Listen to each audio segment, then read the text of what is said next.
እንዴት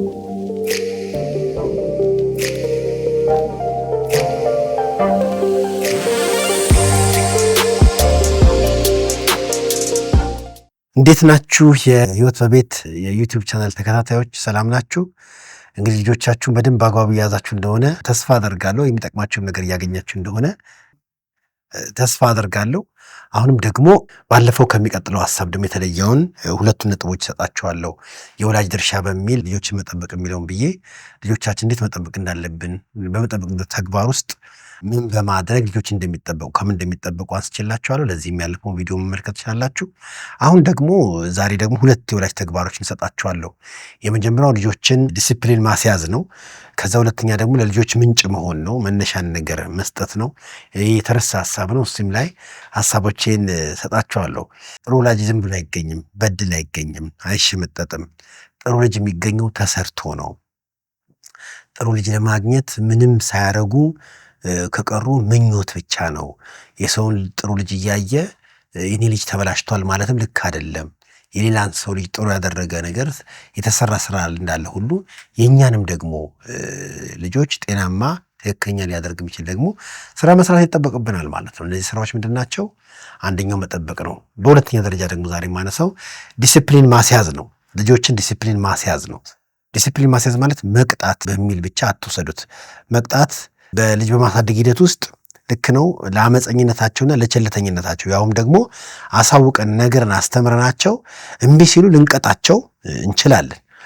ሳናስተምር ሳናሳውቅ ምክር ሳንሰጥ ለምን አረካ አይባልም። ምን ማድረግ እንዳለበት እንዴት ማድረግ እንዳለበት አስቀድመን ከነገርን ነግረ ነው እምቢ ብሎ ሲያምፅ ቅጣት ሊሰጠው ይገባ ይሆናል። ቅጣትም ራሱን የቻለ የተለያየ መንገድና አይነት አለው። በዚሁ መጨረሻው ላይ ባለው ሀሳብ ልጆች የሚቀጡበትን መንገድ ሌላኛው ቪዲዮ ላይ እሰራላችኋለሁ ቅጣትን በተመለከተ። ነገር ግን ቅጣት ላይ ከማተኮር ይልቅ ልጅን ማሰልጠን ላይ ዲሲፕሊን ማስያዝ ላይ ብንሰራ በጣም ውጤታማ እንሆናለን። ባለንበት ብቻ ሳይሆን እኛ በአጠገባቸው በሌለንበት እንኳን ጊዜ ልጆቻችን ትክክለኛ በሆነ ህይወት መሄድ እንዲችሉ አቅምን እንሰጣቸዋለን ማለት ነውና ወላጅነት እነዚህ ሁሉ ኃላፊነቶች ናቸው። ትልቅ ስራ ነው እና ዲሲፕሊን ልናስይዛቸው ይገባል። ዲሲፕሊን ማስያዝ የሚባለውን ደግሞ ሀሳብ አሁን ቀጥዬ አነሳላችኋለሁ ማለት ነው። ዲሲፕሊን ማስያዝ በምልበት ጊዜ በተለይ በልጆች አስተዳደግ ዙሪያ ልጆቻችን ነገሮችን በትክክለኛ መንገድ መስራታቸውን ወይም ደግሞ መስራት እንዲችሉ የምናደርግበት የተሰራውም ነገር ደግሞ እየተሰራ መሆኑን የምናረጋግጥበት አንድ ነገር ነው። የተጠበቀውን ነገር ማሟላት ችለዋል ሲባል የሚጠበቅባቸው ነገር ሲያደርጉ በቃ ልጅ በጣም ዲሲፕሊንድ ነው ይባላል። ስርዓት ያለው ነው። ማድረግ የሚገባውን ነገር በሚገባው መንገድ ያደርጋል፣ መደረግ ባለበት ልክ ያደርጋል የሚለውን ያሳያል። ዲሲፕሊን በምናስይዝበት ጊዜ የተጓደለውን ነገር እንዲያሟሉ እናደርጋቸዋለን። ይሄ ነገር ጎሎሃል፣ ይህን ነገር አታውቅም፣ ይህን ነገር ሳስተሃል፣ ከዛ አሟላ የሚለውን ነገር እንሰጣለን ማለት ነው። በሁለተኛ ደረጃ ደግሞ ያላቸውን ነገር ደግሞ እንዳይጥሩ ደግሞ እናስጠብቃለን። ይሄ ትጋትህ፣ ይሄ ድርጊትህ፣ እነዚህ ነገሮቹ ልዩ ኳሊቲዎች ናቸው፣ ጠብቀው ደግሞ ሊባል ይገባል። ስለዚህ ዲሲፕሊን በማስያዝ ውስጥ ጎሏቸው ከሆነ መሙላት ነው፣ ያላቸው ማስጠበቅ ነው። ብዙ ጊዜ ግን ወላጅ ልጅ ምን አለው ብሎ ሁሉ ነገር እንደሌለው ነው የሚያስቡ። ሁሌ መምከር ነው፣ ሁሌ መገሰጽ ነው፣ አንተም ብሎ ነው እንደማይቀበለው እንደማይችል ልክ እንዳይደለ ነው። ግን እንደዛ አይደለም። መጀመሪያ ምንም ያልተሰራበት ከሆነ ታዲያ ምን ያውቃል? ምንም ሊያውቅ አይችልም። ማወቅ የሚገባውን ማድረግ የሚገባውን እንዲያደርግ ወላጅ በወላጅነት ተግባሩ ልጁ ላይ ኢንቨስት ሊያደርግ ይገባል። መሰራት የሚገባውን ነገር ሊሰራ ይገባል። ከሰራ በኋላ ነው ምናልባት አልኩህ ለምን አላረክምና ይህን ነገር ለምን አጎደልክ እያወክ ለምን አልሰራህም ማለት የሚችለው ወላጅ ያን ጊዜ ነውና ወላጆች ልጆቻችን ሁሌ ከመክሰስ በጥፋተኝነት ከማየት የልብ አለመድረስ አንጻር ብቻ ልናያቸው አይገባም። አራሚዎችን ብቻ ደግሞ አይደለንም። በምናሳድግበት ጊዜ ገንቢዎችም ልንሆን ይገባናልና የተጓደለ ነገር ካለ አሟሉ፣ ጥሩ ነገር ካለ እውቅናም ስጧቸው። ጥሩ ነገር ያላቸው አይመስለንም። አንዳንድ ወላጁ ልጁ ያን ነገር ያለው አይመስለውምና ምንድን ነው የምናደርገው ታዲያ? ዲሲፕሊን ስናዚዝ በተግባር ምንድን ነው የምናደርገው የሚለውን ሀሳብ ለማንሳት ነው። በተለይ ልጆቻችን ዲሲፕሊን በምናስይዝበት ጊዜ ልጆች ራሳቸውን ኮንትሮል በማድረግ መኖር መኮን መደረግ ያለበትን ነገር ለማድረግ መብቃታቸውን ያረጋግጥልናል ማለት ነው። ዲሲፕሊን የሚያስይዝ አካል ያስፈልጋል። አንድ ሰው ዲሲፕሊን መያዝ ካለበት ዝም ብሎ ዲሲፕሊን አያዝም። ዲሲፕሊን እንዲይዝ የሚያደርግ አካል አለ። አሁንም ዲሲፕሊን የሚይዘው ልጅ ነው፣ የሚያስይዘው ደግሞ ወላጅ ነው። ዲሲፕሊን ማስያዝ ማለት ቋሚ ተግባርና ስራ እንጂ በተወሰነ ቀን አንድ ቀን እየመጡ ልጅን ማበሻቀጥ ማዋረድ አይደለም። ስንቶቻችሁ ወላጅነትን በዚህ ደረጃ ታስቡታላችሁ? ዝም ብሎ አይደለም የተወለደ ልጅ የሚያድገው። በእነዚህ ሁሉ ትኩረት ነው ሊያድግ የሚገባው ማለት ነው። ዲሲፕሊን ያስያዝን ሲባል ምንድን ነው የምናደርገው? አንደኛ ያላቸውን ነገር እንዲቆጣጠሩ ማድረግ ነው። በቁጥጥራቸው ያላቸው ነገር እነሱ እንዲቆጣጠሩ እነሱ እንዲይዙ ማድረግ ነው። በተለያየ እድሜ ላይ የነሱ የሆነ ነገር አለ፣ የነሱ የህይወት ትኩረት አለ፣ የነሱ ንብረትም አለ። ተማሪ ከሆነ የትምህርት ንብረት አለው ማለት ነው። የሚማርበትን ነገር በአግባቡ ይዛል። የሚለብሰው ልብስ አለው፣ የሚተኛበት ቦታ አለው፣ በክፍሉ የሚሰራቸውና የሚያደርጋቸውም ነገሮች አሉና ያለውን ነገር እንዲቆጣጠር ማድረግ አንድ ልጅን ዲሲፕሊን ማስያዝ ነው። ስለዚህ ወላጆች ይሄን ነገር እናደርጋለን። በየቀን እየመጣን ከምናስይዘው እንዲህ ነው የሚያዘው ብሎ ማሰልጠን ማሳወቅ እኛ በሌለንበት እሱ በአግባቡ እንዲይዙ ያደርጋል ማለት ነው። ሁለተኛ ልጅን ዲሲፕሊን ማስያዝ ማለት መዘዝን ማሳወቅ ነው። በተለይ ልጆቻችሁ ሲሳሳቱ ስህተታቸው ያመጣው መዘዝ አለ። ስለዚህ ያንን መዘዝ እንዲያውቁ አድርጓቸው። እንዲያጠና ነግራችሁት፣ እንዲያነብ ነግራችሁት፣ ክፍል ውስጥ አስተማሪውን በአግባቡ እንዲሰማ ትምህርቱን በአግባቡ እንዲሄድ መክራችሁት አሳውቃችሁት ትርፉን ጥቅሙን ነግራችሁት ጉዳቱን አሳይታችሁት ከሆነ አነስተኛ ውጤት ቢያመጣ እዛ ጋር እንግዲህ መዘዙን ማሳወቅ ነው። አስተማሪው እንዲያርጎኝ ነው፣ ጓደኛዬ እንዲያርጎ ነው ቢላ አንተ ነህ የዚህ ነገር መዘዝ የመጣው አንተን ካለማድረግ የተነሳ ነው ተብሎ መዘዝን ስናሳውቅ ልጆችን ዲሲፕሊን እያሳዝናቸው ነው ማለት ነው። ስለዚህ ይህን ነገር ካላደረግኩኝ ምን ይመጣብኛል የሚለውን ስሌት ያገኛሉ። ስለዚህ ባለፈው እንደሆነ እንዳይሆን ደግሞ ዛሬ ምን ላርግ የሚለውን ደግሞ ማድረግ የሚገባቸውን ስለምናሳያቸው የሚፈለገውን ውጤት እንዲመጣ የሚደረገውን ነገር እንዲያደርጉ። ስንቶቻችሁ በዚህ ዝርዝርና ንቃት ይህን ነገር ልጆቻችሁ ላይ ታደርጋላችሁ? በጎደለውና ባላስደሰቱን ነገር ከምናስከፋቸው፣ ከምናስመረራቸው፣ በኋላም ከምንጣላቸው በተለይ እነዚህ ጉዳዮች አስራ ቤት ለገቡ ልጆች የጥል ምክንያት ስለሚሆኑ ግንኙነትን ሊያበላሹ ስለሚችሉ በታችኛው ዕድሜ ተሰሚነትን በማዳበር እነዚህ ነገሮች ልናስተምርላቸው ይገባል። ሌላው ዲሲፕሊን ማስያዝ ማለት ማረምም ነው፣ እርማት መስጠት ነው። ይሄን ነገር ማድረግህ ልክ አይደለም፣ እንደዚህ ማለትህ አግባብ አይደለም ተብሎ እርማት ይሰጣል። ካልታረመ ልጅ ለስህተቱ ችግር ነው። በትምህርት እንኳን ከሆነ እኔ አሁን ትምህርት ላይ እንኳን ቢመለከት ይፈተናሉ። ልጆቼ ተፈትነው ሲመጡ ያለባቸውን ኤክስ ካየሁኝ እንዴት ኤክስ ትሆናለህ ተብሎ እኔ አንድም ቀን ተጨቃጭቃቸው አላውቅም። ራይቱን አውቃለሁ፣ የሰራውን አውቃለሁ። ልጄ ነገሮችን አንደርስታንድ እንዲያደርገው የምፈልገው ማርኩ እንትን ላይ ይችላል። ኤክስ ካገኘ አሁንም ቀጣዩ ድርጊቴ ኤክስ ያገኘው ነገር እንደገና እንዲሰራ ነው የማደርገው። ስለዚህ ሰርታ አሳየኝ ነው። ማረም ማለት ከትላንትና ስህተቱ እንዲወጣ ማድረግ ማለት ነው። ትላንትና ስህተት ውስጥ የከተተው የማይገባ ነገር ውስጥ ያስገባውን ነገር አቋርጦ ወደ ትክክለኛ ነገር እንዲገባ ማገዝ ማለት ነው። ስለዚህ ልናርመው ይገባል። ለስህተቱና ለጥፋቱ አራሚዎች መሆን መቻል አለ። እርማት እንግዲህ በተለያየ መንገድ ሊደረግለት ይችላል። ሌላው ስርዓትን ማስተማር ነው። የተለያዩ ነገሮች ስርዓቶችን ዝርክርክ፣ ሰነፍ፣ ስልቹ እንዳይሆን ልጅ ስርዓት የሚያስይዘው ወላጅ ያስፈልገዋል። እና ልጅን ስራ ስታስይዙታላችሁ አለባበስ ሊሆን ይችላል፣ አመጋገቡን ሊሆን ይችላል፣ እንዴት አልጋው እንደሚያነጥፍ ከታችኛው ዕድሜ ጀምሮ ዩኒቨርሲቲም ገብቶ ትምህርቶችን በአግባቡ እንዲማር ራሱ እንዴት መያዝ እንዳለበት፣ ንጽህናውን፣ አለባበሱን፣ ንብረቱን፣ እቃውን እንዴት መደረግ እንዳለበት ልናሳየው ይገባል። እና ስርዓት ልናስተምረው ይገባል። የአመጋገብ ስርዓት ሊሆን ይችላል። ልጆቻችሁ ይለያሉ። እንደዚህ ከሰራችኋቸውና ካሳደጋችኋቸው በጓደኞቻቸው መካከል ሲቀመጡ በተለየ መልኩ መያዛቸው፣ ትኩረት ተሰጥቷቸው እንዳደጉ በቃ ከሚታይባቸው ነገሮች ይታወቃል ማለት ነው። እንደዚህ አይነት ነገር በሚፈጠርበት ጊዜ ደግሞ የማ ልጅ ነው ይባላል። ታውቃላችሁ፣ ለመጥፎም ለጥሩ ማን ቢያሳድገው ነው። እኛ ጋር እኮ ይባላል ልጅ ሲበላሽ ያሳደገ የበደለው ይባላል። መልካም ሲሆን የማ ልጅ ነው ይባላል። የእሱ መልካምነት በወላጆቹም ጥረት የመጣ እንደሆነ በማሰብ ማን እንዳሳደገው ሁሉ ይጠየቃልና ለተለያዩ ጉዳዮቹ ስርዓትን ማስተማር ገንዘብ አጠቃቀሙ ሊሆን ይችላል፣ ከጓደኞች ጋር የሚገናኝበት ጊዜ አጠቃቀሙ ሊሆን ይችላል። እንደየእድሜያቸው በብዙ መልኩ ስርዓትን እንዲይዙ ማስተማር እንችላለን ማለት ነው። ሌላ ክህሎት እንዲያዳብሩ ማድረግ፣ ይህም አንድ ነገር ነው። ያላቸው ተሰጥኦ ካለ ያንን ተሰጥኦ ማዳበር መቻል አለብን። የወላጅነት አንዱ ተግባር ነው፣ አንዱ ስራ ይሄ ነው። ብዙ ጊዜ ልጆች ከቤት ውጭ የሚያሞግሳቸውና የሚያደንቃቸው በጣም ብዙ ሰው አለ። ቤት ውስጥ ግን ውጭ የሚደነቁንበትና ሰው የሚገርምበት ነገር ቤት ውስጥ ኮንሲደር አይደረግላቸውም፣ አይታሰብላቸውም። አንዳንዴ ወላጅ በእነዚህ እንኳን ጉዳዮች ሲያበሻቅጣቸው፣ ሲያጣጥልባቸው ታያል።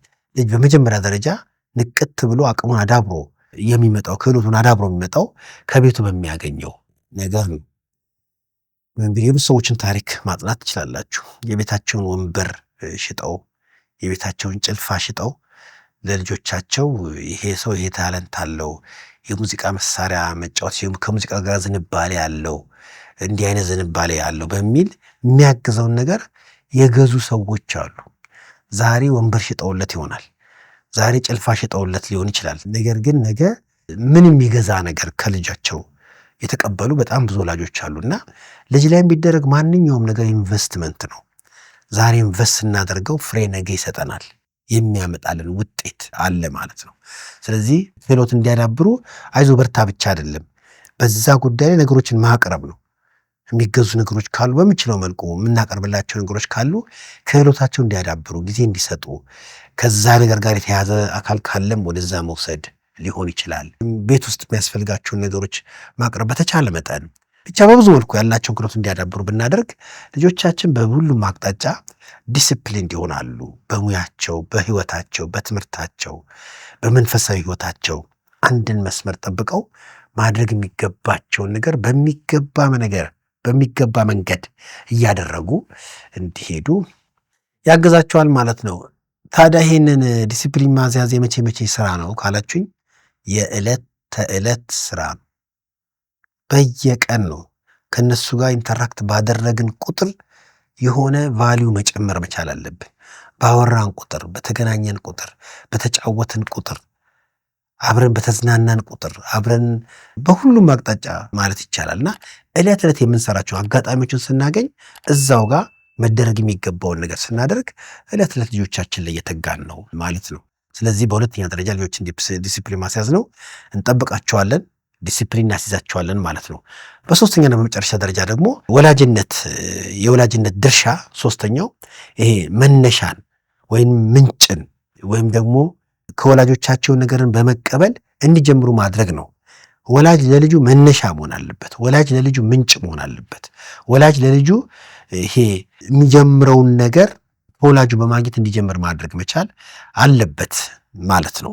ለዚህ ነው ወላጅ ልጅ ከመውለዱ በፊት ልጅ ለመውለድ ዝግጅት የሚያስፈልገው። ለምን? የሚወለደው ልጅ ከሱ በመቀበል ነው የሚጀምረው። ምንም ይዞ አይመጣም።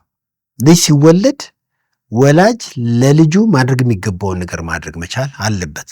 እኛ በትምህርቶቻችን ብዙ ቪዲዮቻችን ብትመለከቱ በተለይ ከወላጅ ጋር በተገናኘን ያስቀመጣናቸው ነገሮች ልጆች ሲወለዱ ወላጆች ለልጆች የሚያስፈልገውን ነገር እንዲያዘጋጁ ካላቸው ነገር እንዲጨምሩ አስቀድመን ምክርን እንሰጣቸዋለን ማለት ነው። ወላጅ ለልጆቹ የሚሰጠው ነገር አለ።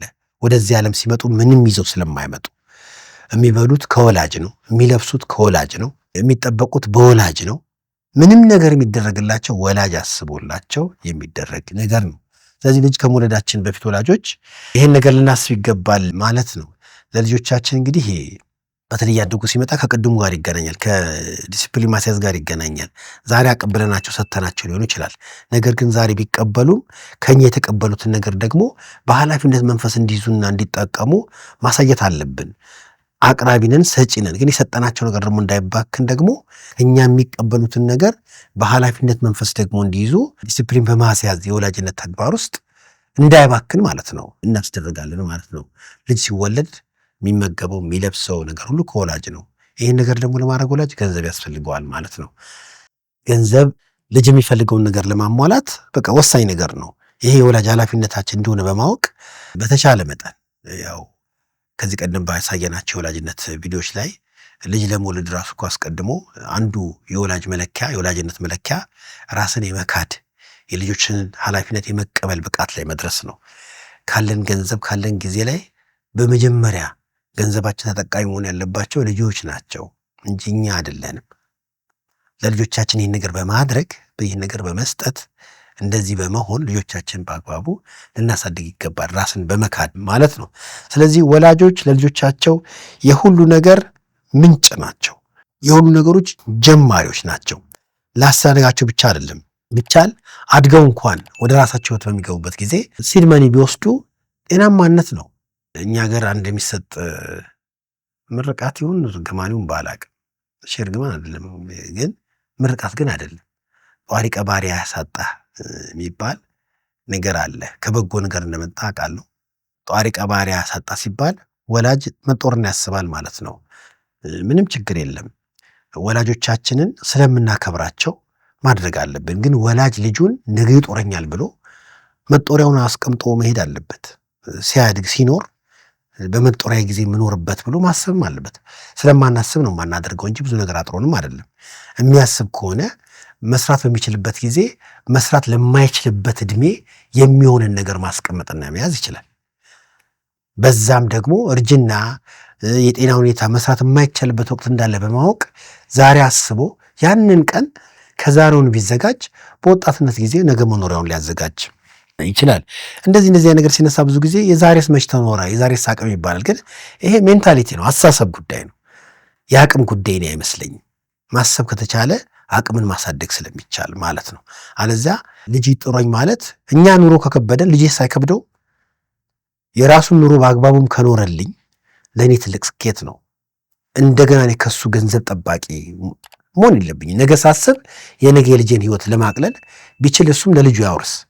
ወላጅም አሁን ከሚጦር ቢያወርስ፣ ለመጦር ሳይሆን ለማውረስ ቢያስብ ጥሩ ነው።